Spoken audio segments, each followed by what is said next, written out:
दोस्तों, अगर आपका मन या माइंड स्ट्रांग है तो आप भी स्ट्रांग है, और आपका मन ही कमजोर है तो आप भी कमजोर हैं। एक स्ट्रांग माइंड वाला व्यक्ति कुछ भी कर सकता है और कुछ भी कह सकता है, वहीं एक कमजोर दिल वाला व्यक्ति अक्सर जल्दी ही हार मान लेता है। लेकिन वह क्या चीज है जो हमारे मन को स्ट्रांग कर देता है या फिर कमजोर कर देता है? इस बात का सही उत्तर हमें श्रीमद् भागवत गीता के एक श्लोक से मिलता है। गीता में मन को मजबूत बनाने के लिए उपाय बताए गए हैं। आज हम उन तप की बात करेंगे, उसको समझने का प्रयास करेंगे एक कहानी की मदद से। तो दोस्तों, यह कहानी सुनाई गई है स्वामी विवेकानंद जी के गुरु श्री रामकृष्ण परमहंस जी द्वारा। तो अगर आप इस चैनल पर पहली बार प्रवेश कर रहे हैं तो घंटी को बजा दीजिए और चैनल को सब्सक्राइब कर लीजिए। तो आते हैं आप कहानी पर। एक छोटी सी लड़की थी जिसकी उम्र तकरीबन 12 से 13 साल की थी। यह लड़की गंगा के किनारे गांव में अपने पिताजी के साथ रहती थी। इस लड़की के पिताजी काफी गरीब थे। उनके पास कुछ गायें थी। लड़की और उनके पिताजी रोज सुबह उठकर गाय का दूध निकालते और लड़की दूध को घर घर जाकर बेच आती और शाम को अपनी कुटिया में आकर खाना पकाती। छोटी लड़की गरीब थी पर बहुत ही मेहनती थी और खुश रहने वाली थी। उसको जब भी समय मिलता वह हरि भजन गाती। उसके घर के पास में एक कश्ती वाला रहता था। जब छोटी लड़की को नदी के एक किनारे से दूसरे किनारे जाना होता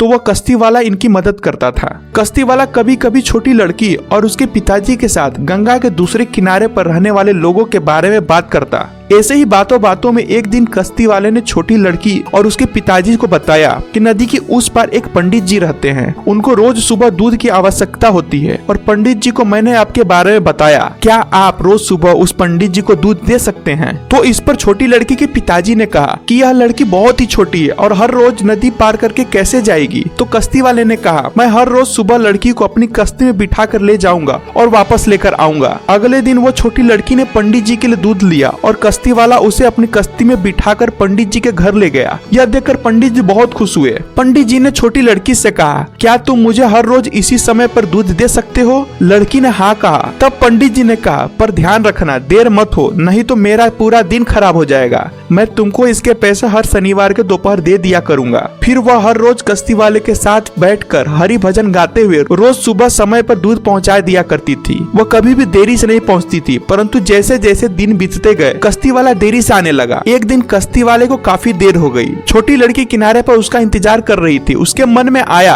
कि पंडित जी आज गुस्सा करेंगे, परंतु घबराई नहीं। वह जब दूध लेकर पंडित जी के वहाँ पहुंची तो वही हुआ जिसका डर था। पंडित जी ने गुस्से से कहा, यह ठीक नहीं है, मैंने पहले ही कहा था, मुझे समय पर दूध चाहिए। छोटी लड़की ने अपनी मजबूरी बताते हुए कहा कि कश्ती वाले देर से आया था। अगले दिन सुबह फिर कश्ती वाला देर से पहुंचा और दूध पहुंचाने में फिर से देरी हो गई। पंडित जी ने छोटी लड़की को डांटा। लड़की ने फिर से कहा कि आज कश्ती वाला फिर से देरी से पहुंचा है, इसलिए मैं कुछ नहीं कर सकती। पंडित जी ने कहा, मैं नहीं जानता कश्ती वाला समय पर आए या ना आए, पर मुझे समय पर दूध चाहिए। यह सुनकर छोटी लड़की उदास होकर अपनी कुटिया में आ गई। फिर जब शनिवार का दिन आया, छोटी लड़की को पैसे मिलने थे। छोटी लड़की पैसे लेने के लिए पंडित जी के घर पहुंच गई। वहाँ पर लोगों की काफी भीड़ लगी थी। पंडित जी सब लोगों को प्रवचन दे रहे थे। पंडित जी लोगों को बता रहे थे कि हमारा जीवन चक्र एक समुद्र की तरह है, जिसको पार करने में काफी कठिनाई आती है, परंतु हरि नाम लेकर कोई भी समुद्र को पार कर सकता है। यह सुनकर लड़की पंडित जी के घर से चल पड़ी। लड़की रास्ते में पंडित जी की बातें सोच रही थी। हरि का नाम लेने से समुद्र को भी पार किया जा सकता है। यह तो समुद्र नहीं है बल्कि एक नदी है। लड़की ने सोचा, अगर कल कश्ती वाला समय पर नहीं आया तो मुझे देरी नहीं होगी।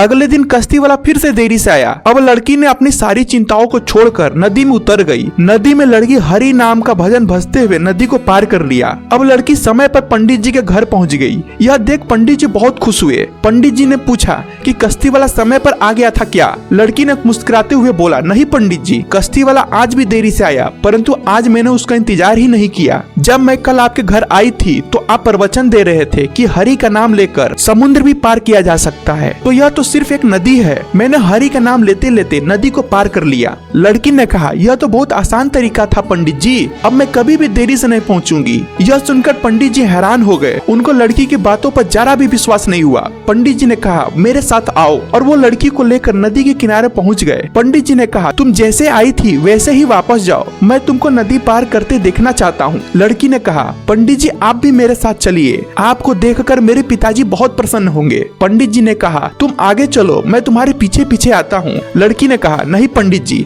आप बड़े हैं, आप आगे चलिए, मैं आपके पीछे पीछे आती हूँ। पंडित जी सोच में पड़ गए कि नदी में वो जाए या ना। फिर पंडित जी ने डरते डरते अपना पैर नदी में रखा और हरी हरी कहने लगे, पर पंडित जी का पैर नदी में फिसल गया और वो पानी में संघर्ष करने लगे और डूबने से खुद को बचाने की कोशिश करने लगे। पंडित जी के साथ लड़की भी नदी में खड़ी थी। लड़की सच्चे मन से हरि का नाम जप रही थी। लड़की ने पंडित जी का हाथ पकड़ा और ऊपर किनारे पर खींचने लगी। पंडित जी ने बाहर आकर लड़की से कहा, तुम सच्ची हरि भक्त हो। तुमने जैसे इस नदी को पार किया है उसी तरह इस समुद्र जैसे जीवन को भी आसानी से पार कर लोगी। दोस्तों, छोटी लड़की ऐसा क्यों कर पाई? इसका उत्तर हमें मिलता है श्रीमद् भागवत गीता के 17वें अध्याय 16वें श्लोक में, जिसमें श्री कृष्ण अर्जुन को बताते हैं कि मन की प्रसन्नता और शांति, भगवान का चिंतन, मन पर नियंत्रण और भावों में पवित्रता, यह सब मन के तप है। और यह सभी तप किए उस लड़की ने, और आप भी अपने मन को दृढ़ कर सकते हैं इन सब की मदद से। तो दोस्तों, इस वीडियो में इतना ही। आपको हमारी यह प्रस्तुति कैसी लगी कमेंट में जरूर बताएं, और इस चैनल पर नए हैं तो चैनल को सब्सक्राइब कर हमें सपोर्ट करें।